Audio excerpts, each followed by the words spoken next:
This is Gateway City Sports. It's a trap!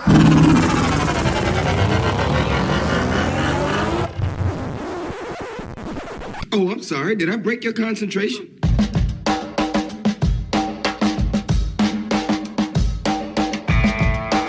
This is the Team of Rivals podcast. Everything you want to hear from the big sports to the big screen. He's all by himself, fires into the end zone. Caught! Touchdown! No! Ball into the windup in his first offering. Just a bit outside. He tried the corner and missed. He doesn't like you. I don't like you either. Time winding down. Michael for three. Yes! She is gone! I can't believe what I just saw. Go crazy, folks! Go crazy! You believe in miracles? Yes!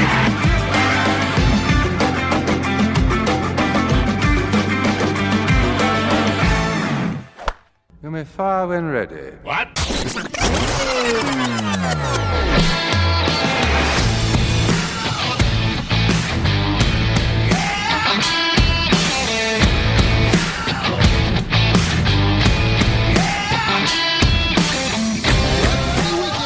Cardinals fans to the Team of Rivals podcast, proud members of the Gateway City Sports Network, where you can find great podcast and blog content. This is the weekend of June 16th, and, well, no, it's not the weekend of June 16th. It's the weekend of Father's Day.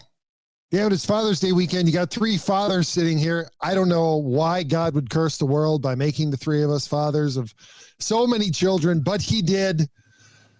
And I mean, he really screwed it up by giving the least qualified of us the most children. And obviously the best qualified has the fewest. So that's where things go. And this isn't even my opening monologue. This is just a little bit of a rant that struck me as I was looking at both of the faces opposite me, because it's been a while, but all three of us are here this week. And we'll get into that in a second. But first, I just have to say, follow us on social media, Team of Rivals Pod, or find us online at teamofrivalspodcast.com. For those of you who prefer to watch the show, we also post to YouTube, Facebook, and Rumble, although we're not streaming this week. Still, hit the like and subscribe buttons and be sure the notifications are on so that you know anytime we post new content.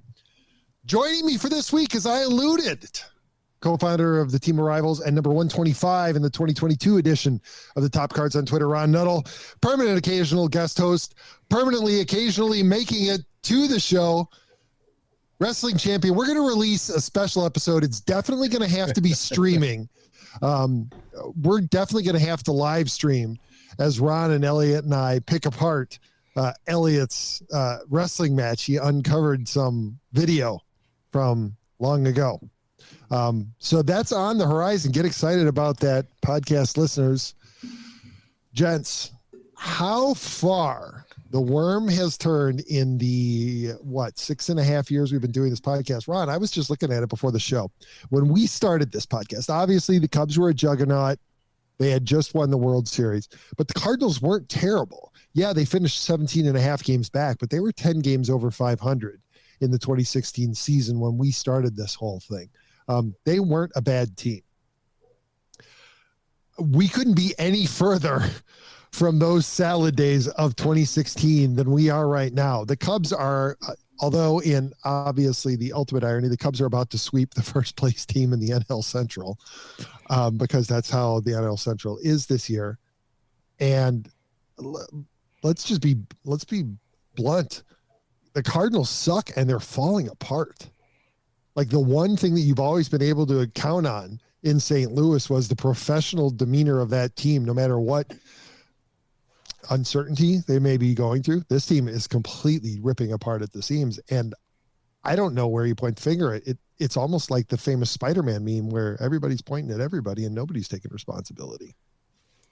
I thought you were gonna ease him into this. Oh, Pete. No. You decided to just there really isn't go right for the jugular on this one. It really isn't opening. I don't think Pete was doing that for a jugular shot. I think no, he wasn't. I mean, that was he. I mean, he's speaking truth. He's speaking right absolute now, truth, and there's really no easing Cardinal fans into this at this point. There's no point in being nice about it or trying to.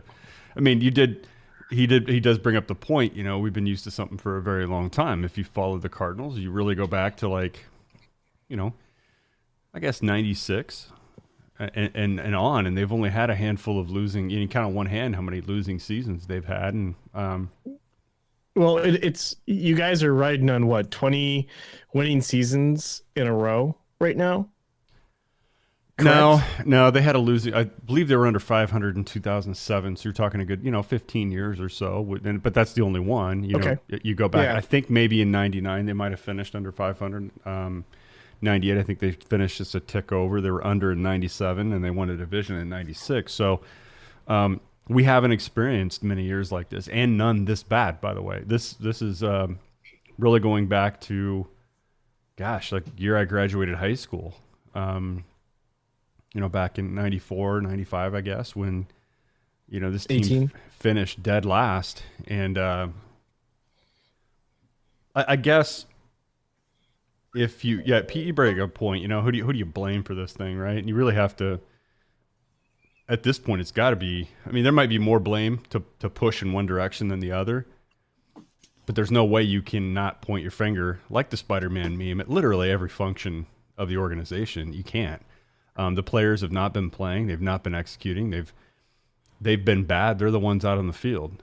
The manager has made some questionable calls with bullpen decisions, and you can maybe say starting lineup, although his options are running pretty thin for the outfield.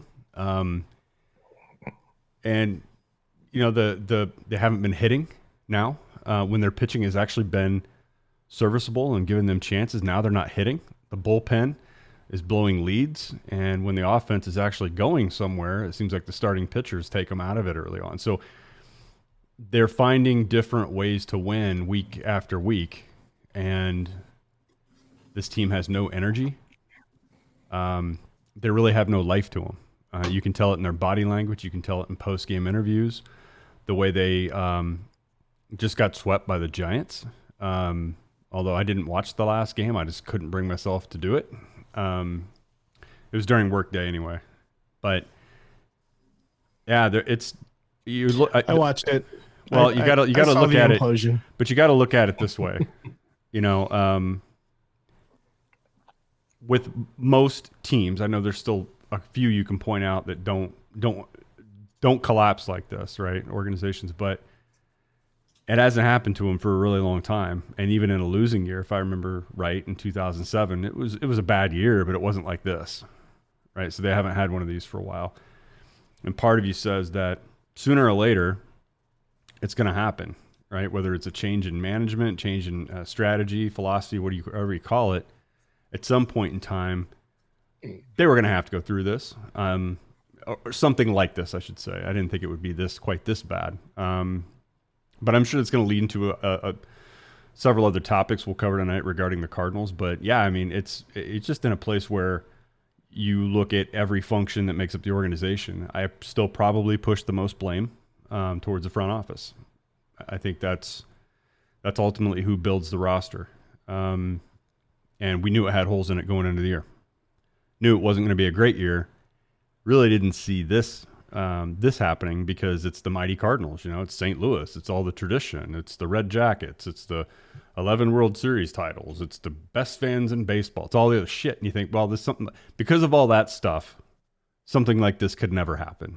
Well, here it is. Man, I am not losing sleep over it. And here's the thing. And I know that those that tout if you're a true fan, you've never feel this way. I kind of laughed when I saw the score yesterday. When I got into my car, I saw the box score. I didn't even look at Twitter first, right? I opened it up, saw the box score, and saw runs in the 9th, 3 runs in the 10th. And I'm like, well, no shit. This is how it's going, and I could really do nothing but laugh. Yeah. We'll keep going. There's a lot more to say about this, obviously. We got to think about what's going to happen over the next month and a half. Typically June is or late June, back half of June is where teams determine whether they're buyers or sellers. And Cardinals are in a little bit new territory here. So, I think what you guys didn't take into account in approaching this offseason was just how massive the ex-Cub factor would be. It's always been something that we took into consideration when it came into the playoffs. It hasn't been great, has it? It hasn't. It particularly hasn't been great for the Cardinals. I mean, the track record ever since, this is karma playing the long game with you guys for winning the Lou Brock trade. Well, right? That you gotta think, Pete. Also, it's Mark Grudzielanek. He won the division with him in 2005, and all the way to like Game 6 of the NLCS, right? The Riot, right? World Series champion, along with Corey Patterson, World Series champion. So it's like this is payback. It goes beyond Lou Brock. I mean, it's got to touch those guys too, I think. Actually, you mentioned the Riot, and I think maybe he's the one who started the karmatic payback with his comments. And then being on the right side of the rivalry. That's right. And then Wilson just, Wilson with the coup de grace. I mean, my goodness. And I got to tell you, when I saw his quotes from the other day that he has lost his confidence, I mean, if there's one thing that I expected, he would always have that from Wilson in St. Louis was that he would always be confident. Like that's his signature, right? Yeah. He always believes in himself. And look what happened to Dexter Fowler. He probably could have said the same thing when he was in St. Louis after about 3 months. Yep. How long before fans turn on Wilson the way that they turned on Fowler? It won't happen this year. I really don't think it'll happen this year. I know he's not playing good. He's not. I mean, I think his average, I think it may have dipped below 200 at this point. But I think that in general, the fans are so unhappy with the manager and the front office right now that you see a lot of that being directed towards just about everybody but who's on the field. Now, certainly there's targets on the field, but for the most part, I think fans have really have their sights set on coaching and front office. So I think players, I'm not saying they get a pass really, but I think you're going to see most of the heat from the fan base be put in those two directions, not necessarily who's on field. I don't know if I don't 100% agree with that, but I get it.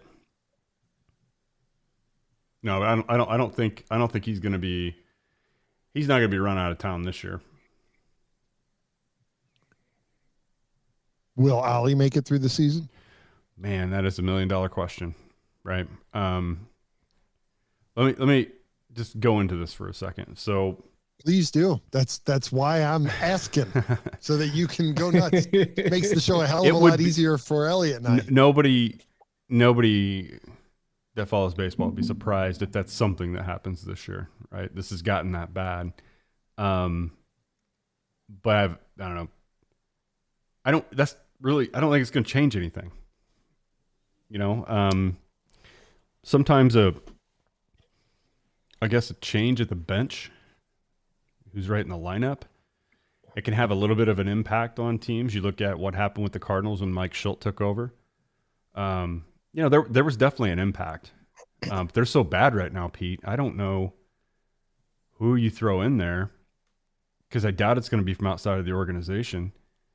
It's just going to be another chip off the old block of this new Cardinal way of doing shit. And so I don't really see anything like that making a difference. I actually was wondering if it would happen today, being an off day, that they would take care of this now. It's hard to see him getting through the year. I don't know how you can play much worse, but then again, I thought they were at rock bottom like 3 weeks ago when they were 14 games under, or 4 weeks ago. Now they're 15 games under. It's actually gotten worse, so they keep lowering the floor, or they haven't hit it yet.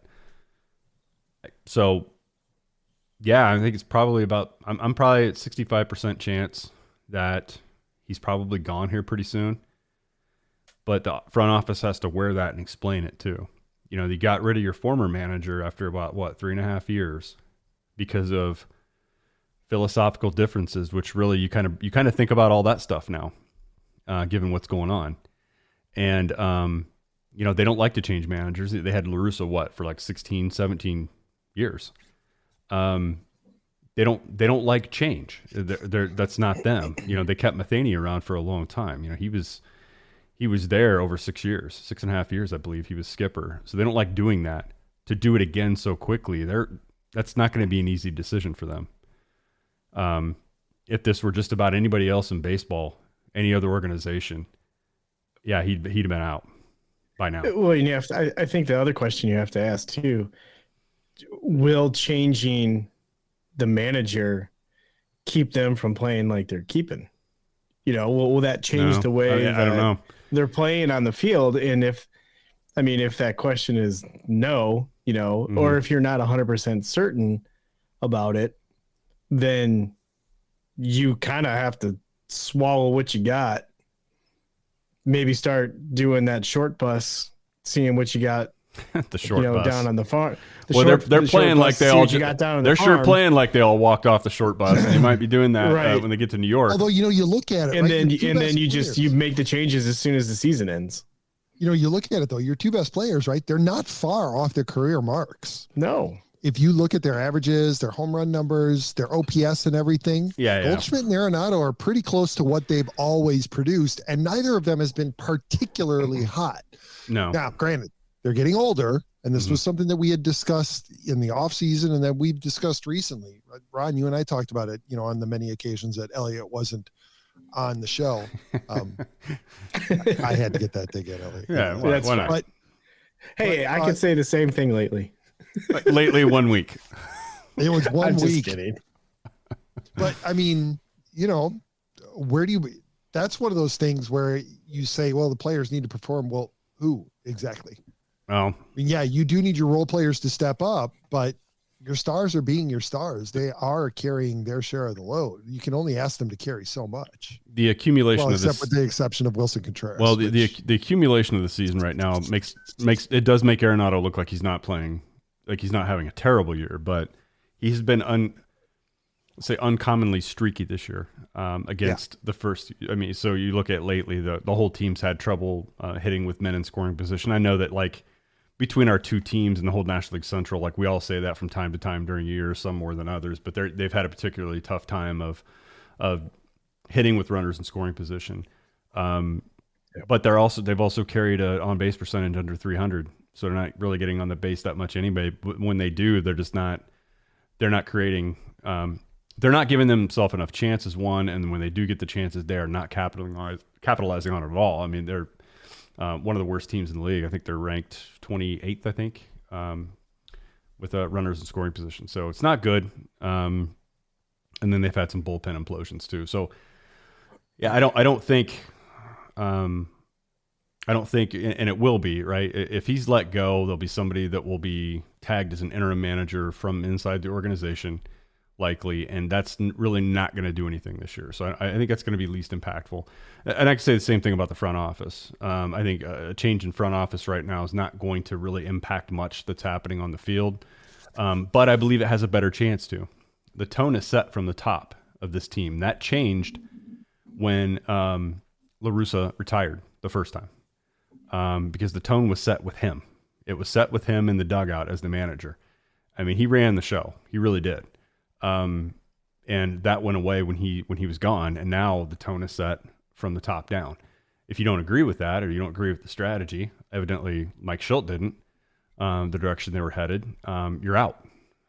So what's that mean for the managers that are left? What kind of room do they have? Are they bowling with bumper pads, in the gutters? And I feel like they kind of are. And who's gonna want to come in and take that on, right? I can't see an established manager, which unless you change course, you're going to continue to get what you've gotten is first-time managers who are happy to get their opportunity, because nobody who's got a pedigree is going to come in and operate under those restrictions. Yeah. Pete, you're 100% right. And it doesn't stop there. It doesn't stop there. Look what's happened with their last 3 managerial positions, right? One ended poorly. The other one ended mysteriously. This one's going to end poorly. And you're absolutely right. Who the hell wants to step into this mess right now? And you look at players around the league. Who in the hell wants to come to St. Louis anytime soon? It's just, it reeks of bad culture. So why do you want to stop there? And I think they've got it. That front office is doing more bad than good at the moment. And you can argue maybe the last several years, because that's where this problem didn't just happen. This isn't just, I've been saying it all along. This isn't just a 2023 problem. It's been in the works. It's been in the works for many years. And now it's crashing down on them. There's kind of nowhere else for Mozeliak to hide on this one. You can't hang it on the catcher. You tried that. Everybody called you out on it. Like we were all fucking idiots that we didn't know what you were doing. You know, and now he's used the WBC card a lot, but gee, I think the other 29 teams have to deal with that too, right? We had a 19 game stretch, 19 straight days. Well, that happens. That's baseball, and other teams have to go through it as well. Injuries. Well, other teams have a lot of injuries too. You know, some a few more than others, but by the time you get to the end of the year, everybody's dealt with them. You have you put together a shit team. Many fans, I'm not sitting here like I'm some Nostradamus in the offseason. There were like 1 million people saying it. This team has some serious flaws in it, even on paper, going into the year. So he's made bad decisions. He's made some really poor trades. Some of them understandable, but they've not worked. And ultimately, their ability to judge what they have is awful because they've placed their bets on a lot of the wrong guys. And it has not worked for him. So I don't know why you'd want to go there as a player. I don't know why you'd want to go there as a manager right now, unless that front office is replaced. Pete, that's the only way this begins to get fixed. And I believe that's a quicker path to it than just swapping out a manager. And I believe it's a quicker path than figuring out who's going to pitch for you next year. And you thought the pitching situation in the offseason was bad last year. Look at who they've got coming back next year. Hardly any of them. So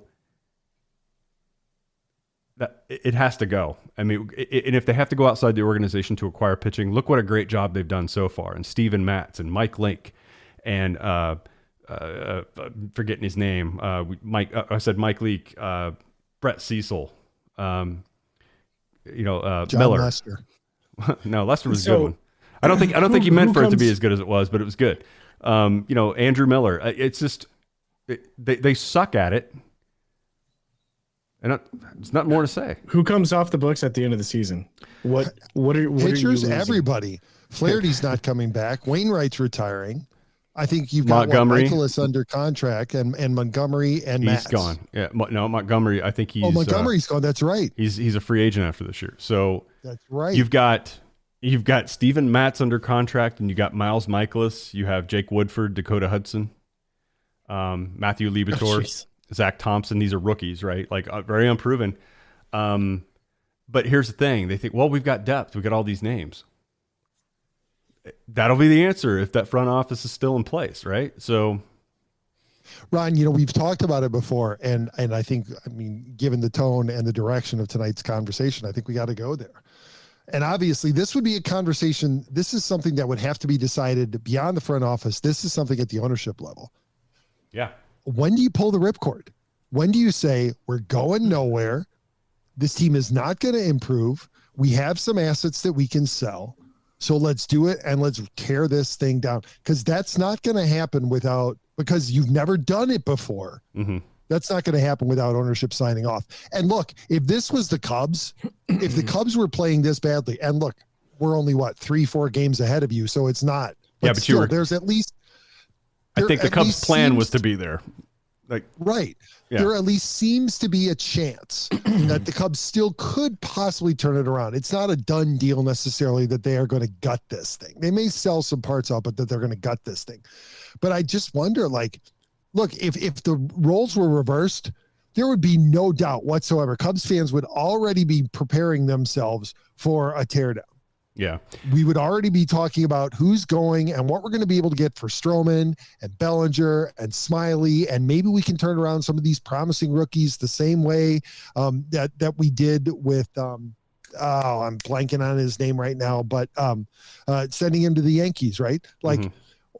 At what point are we going to start collecting assets? And I'm not sensing that out of St. Louis. And obviously it's because they've never had to do it before. And I'm sure that for John Mozeliak and the Bush family, or the DeWitts, I mean, there is nothing more distasteful than the possibility that they're going to have to admit that this team is terrible. Yeah, that's the one thing there, Pete. They've been on record. You're right. They've painted themselves into the corner by always stating that they are not going to tank, that they're not going to sell, right? They say that year over year. I don't know how many of our fans would like them to do that.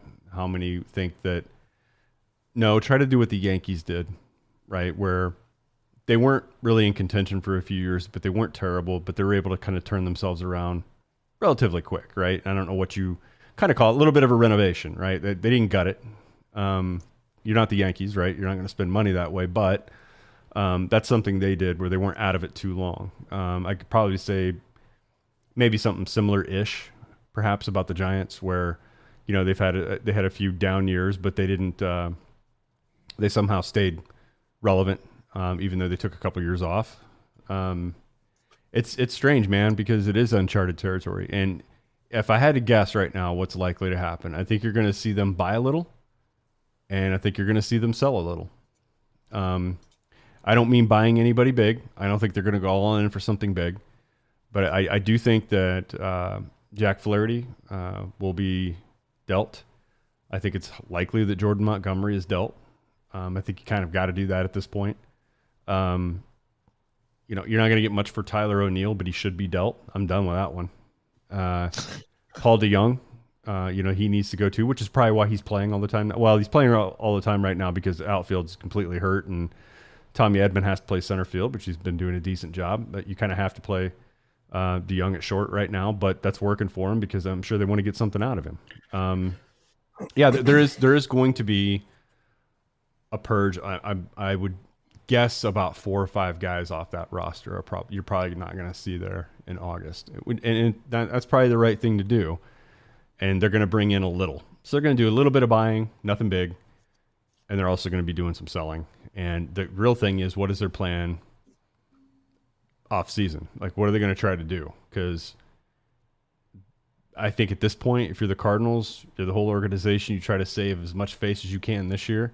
But I think trying to go all in for a mediocre playoff push where you're knocked out the first round, I don't think anybody has an appetite for that in the fan base. We don't want to see that again. We'd rather them do something that at least tells us that they're going to make a change and we can understand the direction they're headed.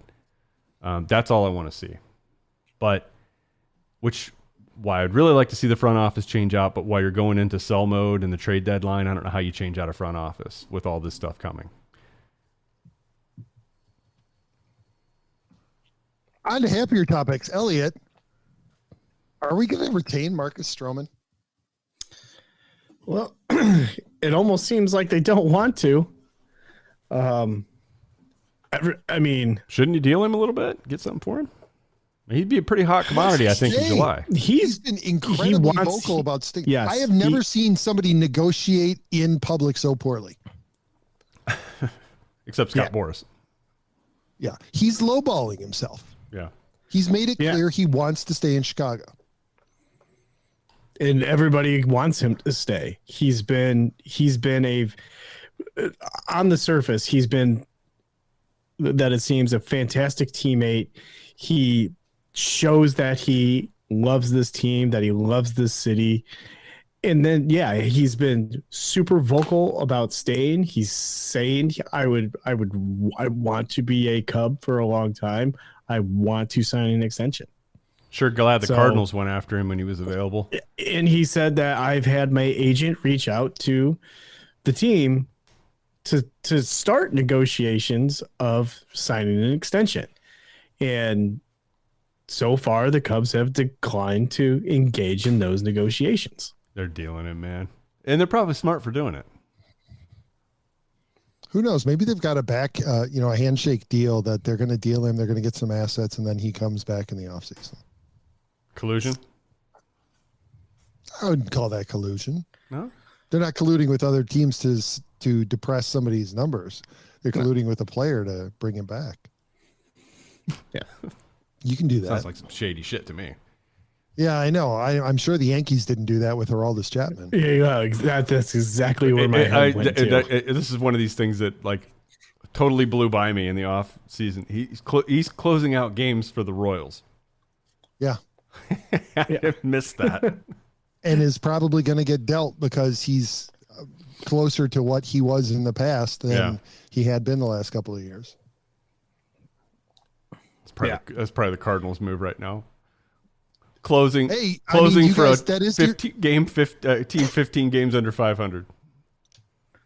Well, they're confident and comfortable with where they're at, but when they have the opportunity to pick up a left-hander on the trade market, you got to take that opportunity. Jesus Christ, That's right. man.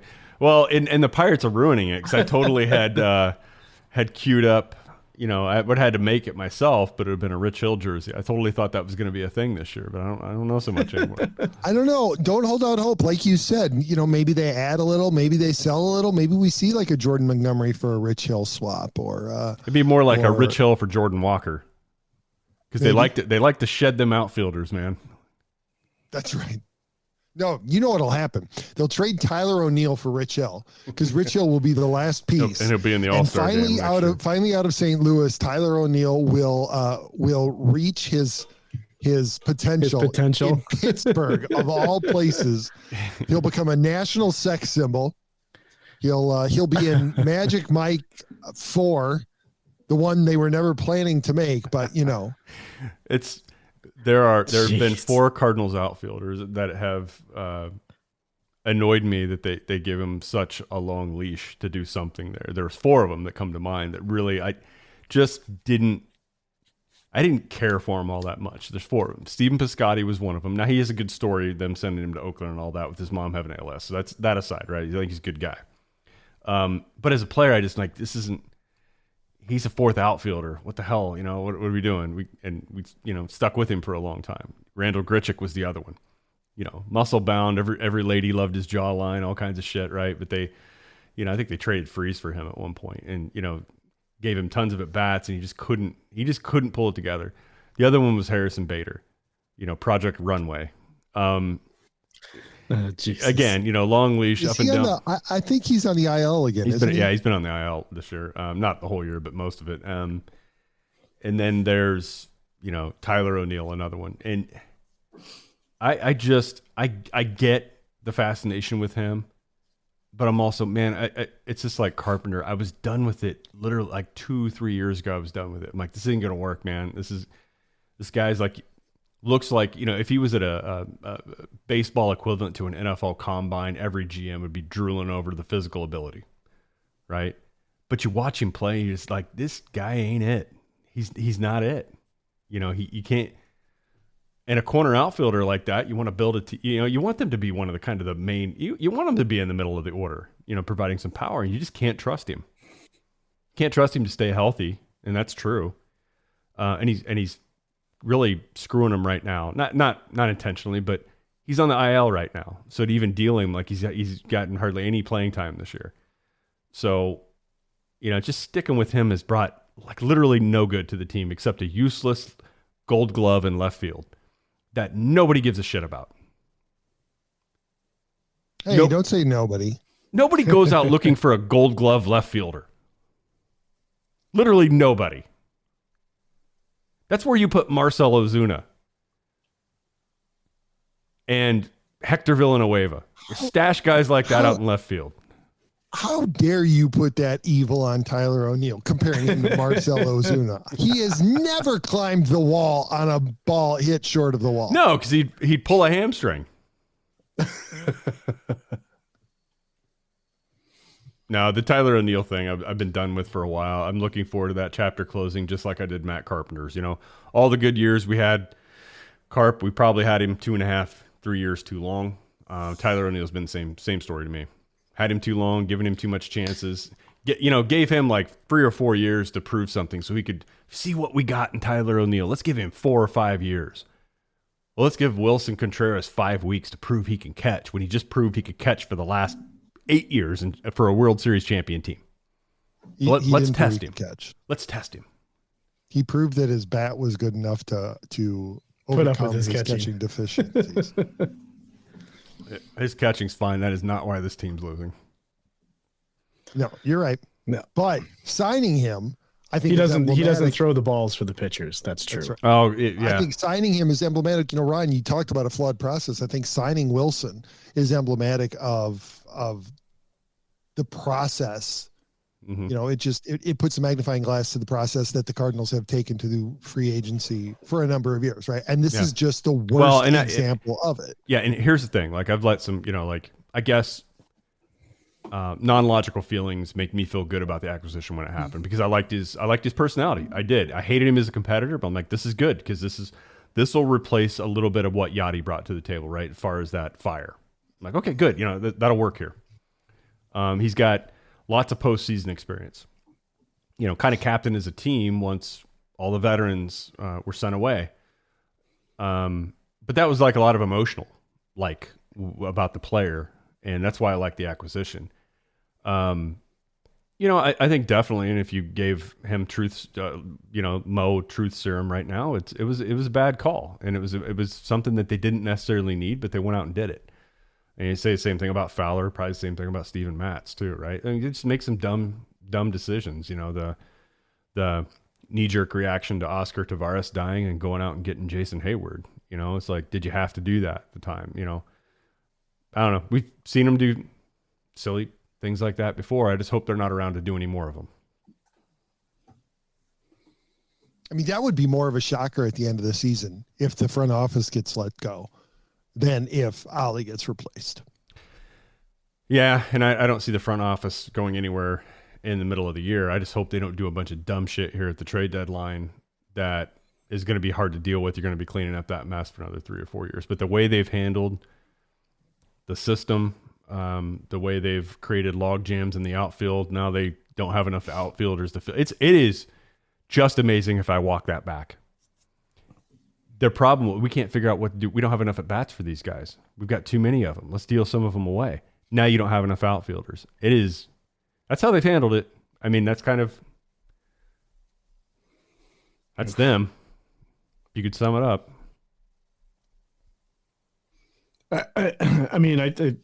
Going back to what you were kind of saying earlier, that, what choices are they going to make at the deadline and at the end of the year? And what Pete kind of was saying is, you've kind of put yourself in the situation where you either need to spend a lot of money to fix it, which we all know they're not going to do, or you tear it down. Yeah. Which is the hardest pill to swallow as an organization, especially with the history that they have, and two, getting the fans to jump on and to believe in that. Well, look in the history, especially with the front office organization that you have right now. Yeah, that's why I look in the back to when they've had to do this, had to make some major changes before, and I think I know nobody likes to look backward in baseball, especially the young generation, right? Like, what you guys did in the 90s and 2000s, that's archaic. That's dinosaur baseball. It's a dinosaur way to run teams. But the Cardinals have done this in their past, and not necessarily under Mo, but they've done it, and they need to do it again. So, hey, armchair GM. If I was armchair GM, all these guys in their walk year, they're absolutely getting dealt. I'm dealing some of the dead ass players that have had way too much runway to prove what they can do. They've been given chance over chance, time after time. It's just gone on long enough. Those guys are done. And I'm talking about O'Neill. I'm talking about DeYoung. I'm talking about Jordan Hicks. All these guys are gone. And then I'm doing whatever the hell I can to figure out pitching. That's my number one thing going into next year. And I'm rookies like Mason Wynn. Look, if you want shortstop, it's all yours next year. And then anybody who'll listen in, I don't think anybody's untouchable. And I might even go as far as to say, I'm going to have a conversation with Paul Goldschmidt, who's going to be 36, I think. Or he's going to be 35 or 36 later this year. Hey, man, our window is not this year. It's not next year. We got some stuff to figure out. You got 1 year left on your deal. You're a free agent after 2024. Do you want us to look for a contender? to deal you to, because it ain't happening here. And we've got a lot of work to do. So we got to tear this thing down a little bit. I talked to him about, what teams he would be willing to waive that no trade clause for. Probably checking in with Nolan Arenado along the same lines. A lot of money on the hook there, but yeah, he could potentially have made a lot more this offseason. So does he need a change of scenery? Get out of here. I don't think he signed up for a rebuild, right? I don't think he declined an opt out for this. Well, and that's why he made noise to get out of Colorado right after signing this contract, right? Yep. I mean, look, if you're trading pieces, I think you have to talk to those two, and you have to ask them what it would take to waive their no trade clauses. And look, yeah, there's a lot of money on the hook for Nolan Arenado, but I don't know many teams that are looking for a third baseman who are making a playoff push who wouldn't gladly pay that money based on Nolan Arenado's previous record of excellence. Right. This year is a blip. Yeah, it is. It is. And it's a shitty situation he's in the middle of. I mean, Elliott, would you take that contract on if you're the Cubs? What's he making right now? Making what, like $35 million a year for the next 5 or 6 years? Go to a contender right now, right? Go to. I mean, looking at the Cubs roster right now, what is their biggest dire need? Third base and a big bat. Well, do the Cubs have a window next year? Is what I'm saying. Do they have a window next year? Because I would be looking more of, would Arenado be more willing to go to a more steady, than what the St. Louis Cardinals are? Well, plus he gets to play in Chicago. That goes without saying. Plus, St. Louis has too many question marks. But Elliott, listen. That Cubs team, though. So. Sure, but is he going to waive a no trade clause for that right now? Right, or do you have a better chance of looking at somewhere like New York? I'm talking about somewhere like the Yankees, somewhere where they know that, hey, they're going to throw money at shit to be in it, and they're going to be in it every year. I just think practically that's probably the better route to try, and perhaps even with Goldschmidt. I don't know. But, Pete, I agree with you. I mean, I think you have to at this point. I would. I would even have that same conversation with Wilson Contreras, knowing that you're going to have to eat some or quite a bit of what's left on that contract for the next 4 years, right? After this one, I'd have that same conversation. Regarding Arenado, over the next 4 years, he's owed, that doesn't include this year, so figure another 17+ million left. He's owed over 100 million for the next 4 years. Look, if I'm a 25. Team, and you don't have to be a contender. If I'm a team and I have the possibility of acquiring Nolan Arenado and I have the financial wherewithal to do it, I'd have Mo on the phone and I'd say, you know what? You don't have to take any salary. You just minimize the return. That's one thing, but I'm thinking equally, Pete. I agree that totally valid, right? That seems like a deal for most teams, right? Plus you're bringing that star power, that name, that those jersey sales, everything that comes with a player like that, you're going to get a benefit of. I'm thinking more from the player's perspective. Oh, sure. I think that probably carries more weight than how many teams would be willing to take it on. So that's what I'm saying. I think it could be a little limiting, not impossible. Although I tell you what, based on his post-game interview yesterday, he's clearly not comfortable with the situation right now. No. And he may be more open to going to other destinations than he otherwise would have been, simply because it's clear that this ship is sinking. I'm more open to going to other destinations than I've ever been. Speaking of other destinations, Ryan, you provided us an excellent opportunity to transition into what will likely be our last topic of the night. Sure. So I heard from somebody who's in, let's just say he's in sports media. Mm-hmm. And he was at an event with someone last night. And here's the rumor, and I haven't been able to verify it online anywhere, so who knows? We may be breaking news. Doubt it, but go ahead. We'll be able to look back on it.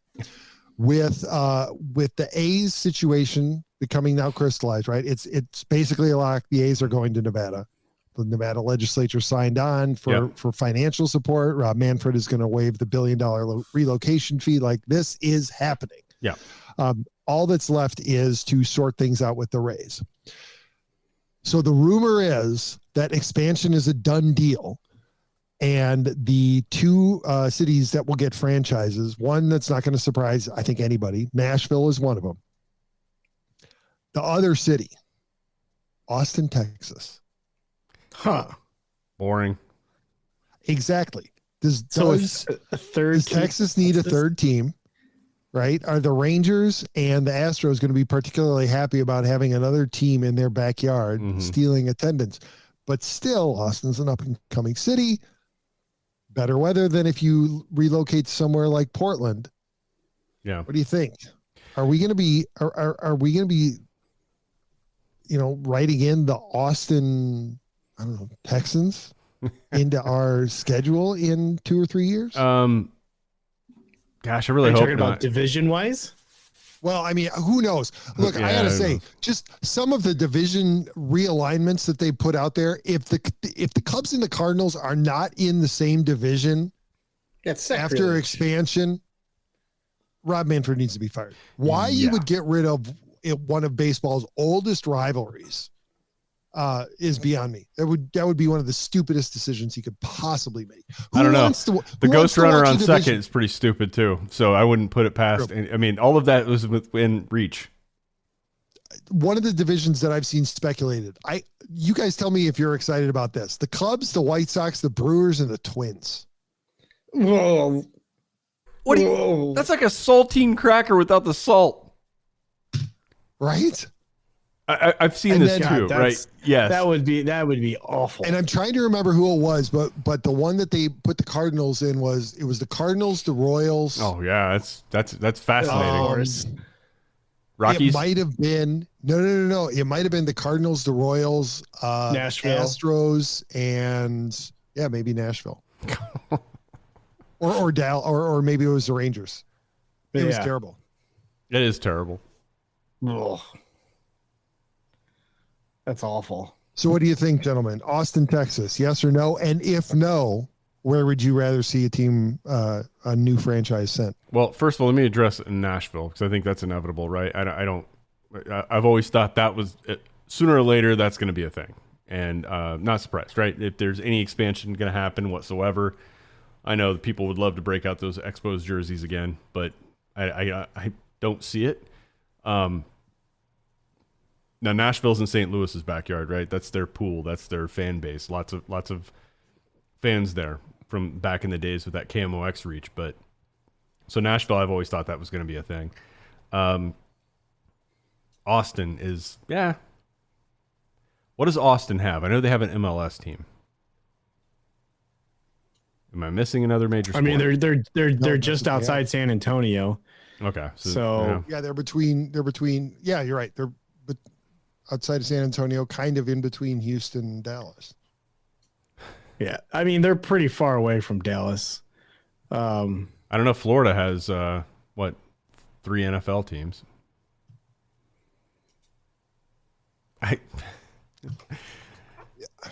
Yeah, but football in Texas is very different from baseball in Texas.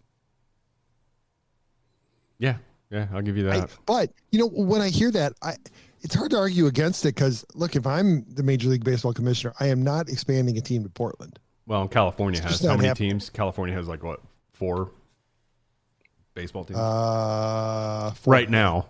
Right now they have 4. Right. They'll soon have 3.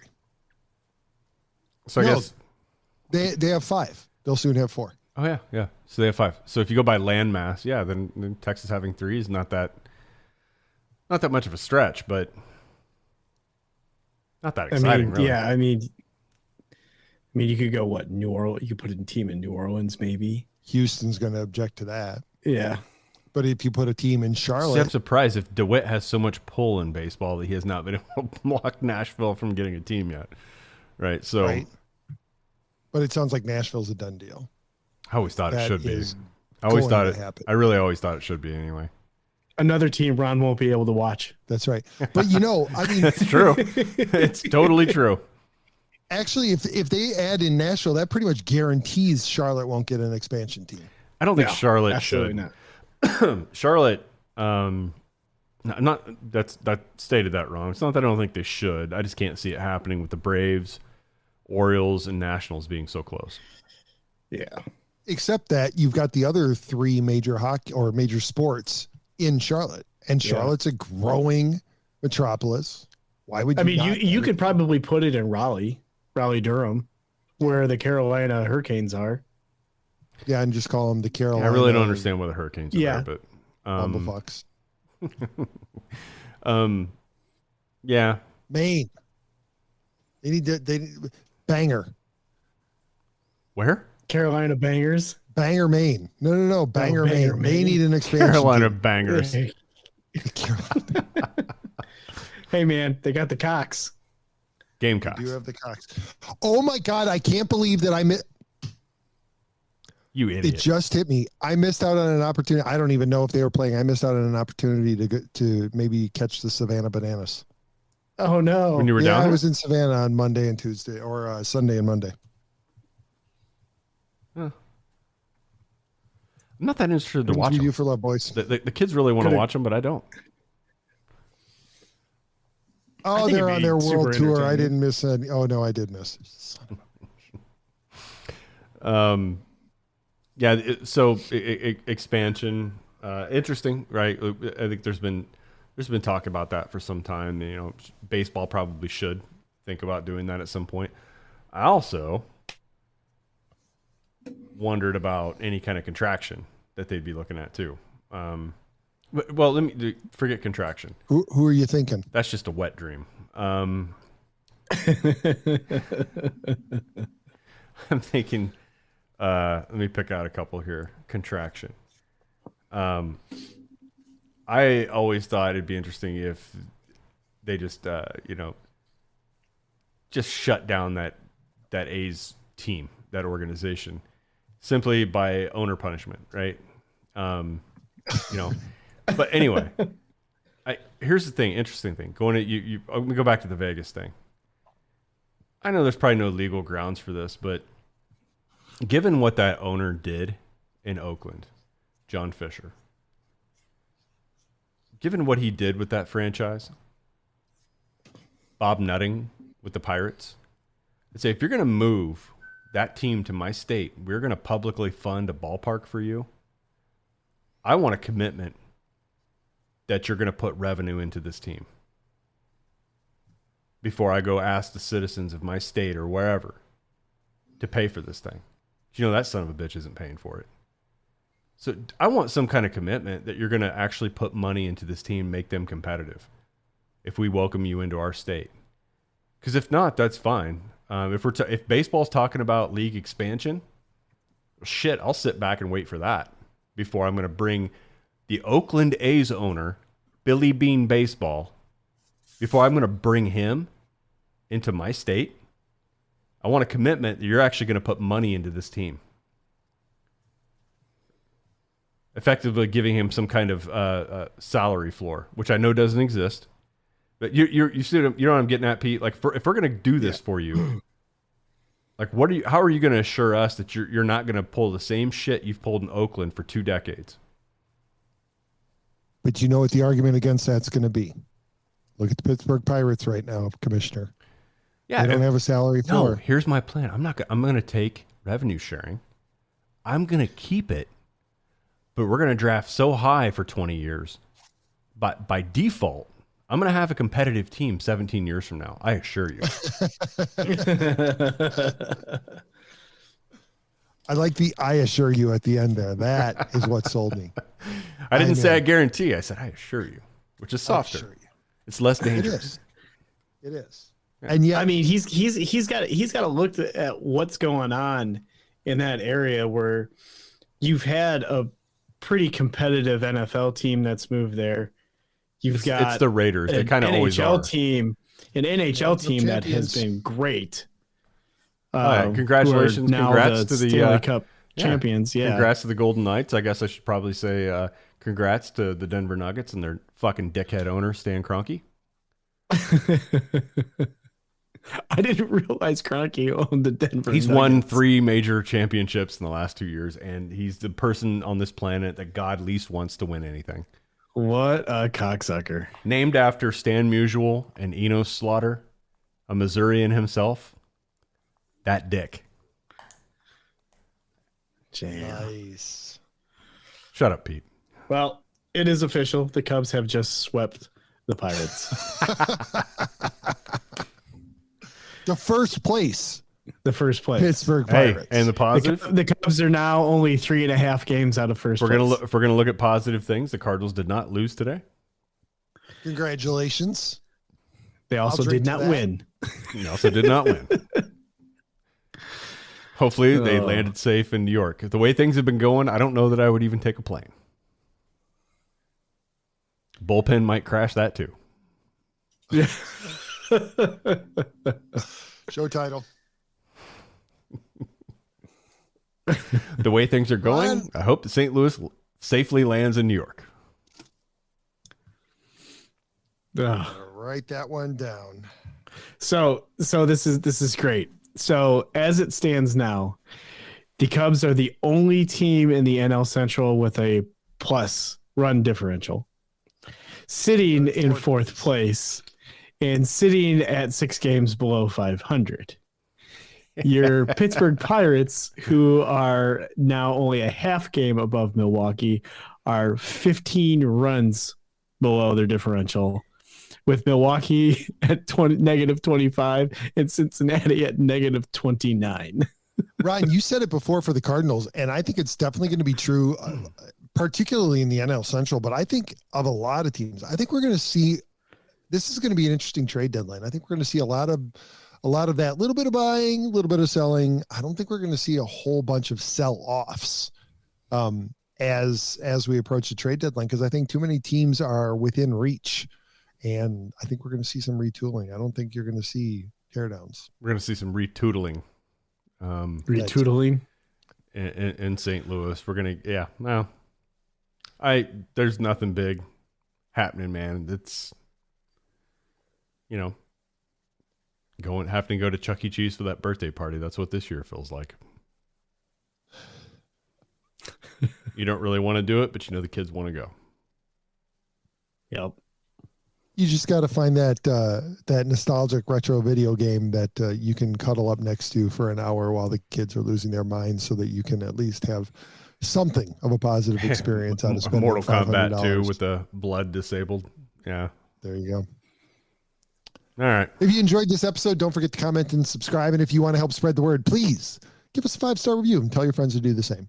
We're available on Apple Podcasts, Spotify, and wherever else you listen to podcasts, as well as Rumble, Facebook, and YouTube. Be sure to check out the other Gateway City Sports Network podcasts, including the Derek King Sports Show. That's a winter podcast, Talking Sports in the Bleachers with Don Glenn, 2 for 3 with Mooks Michaels, XFL, STL, whatever its name is. Ron's going to get me this updated, and we're going to rewrite some whole new show opens and closes so that it sounds like we know what we're doing. You can find Elliott on Twitter at TOR_Elliott. And that was TOR, not TOR. Sorry. And you can find Ron at TR_Ron75. I almost said the same thing. Get in touch with us at the show at teamrivalspodcast.com or on any social media channel at Team of Rivals Pod. Gentlemen, it's been great. It's been 6 weeks since all 3 of us have been on. So yeah, something like that. We should do this again next week. Maybe. Sure. Let me ask you. I opened the show with it, and we didn't really talk about it. What plans you guys got for Father's Day? What plans we have? To or what plans? Indiana Beach. He looks really happy about that. I will have some of my wife's family will be in town. What we would really like for Father's Day, except you, Pete, you're like super dad over there. But what I would love to hear more than anything, hey, you know what? I'm going to give you 6 hours by yourself in the house today. I'm taking the kids here, and we'll be back at sometime before dinner. That's what I want. That's what you wanted to give you? I thought you were hoping she was going to give you something else. Oh, no. We're past all that. No fun anymore. Nobody has time for that shit anymore. But hey, if you didn't, whoever's out there who's interested whatsoever in MLS soccer, I was able to talk to Tito Rivera last week. Put out a little, I think, about 30-minute episode on our show here. But I got to talk a little MLS. Tito's been to about 4 or 5 games and been a soccer fan his whole life. You guys remember him? We've collaborated a little bit with him in the past. He was part of Gateway briefly, but more when I had the cards on deck thing going. But yeah, he came. It was good to talk to him. Good to talk a little soccer with somebody who didn't look at me like I had 4 tits, like you two. Hey, I just imagined 3. So come on. Well, for me, and you know, assuming we're able to like get on this Total uploaded Recall, so is that what you said? Yes.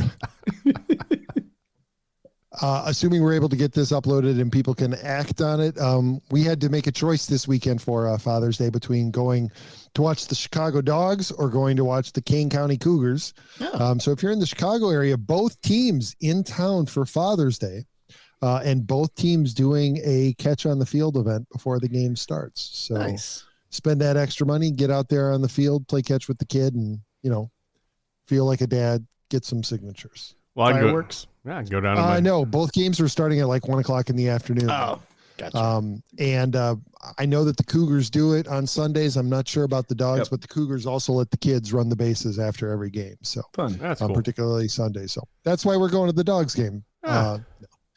Well, the Dogs game doesn't cost nearly as much. They're doing like a whole Father's Day. You know what? I might check out the Cougars too, but I just have to go to the pool in my neighborhood on Saturday. There you go. All right, guys. Pete, thanks for taking us out. And we'll. I think sounds like there's a shot. We'll all be here next week. But until then, we love you all so much, everyone. Bye bye.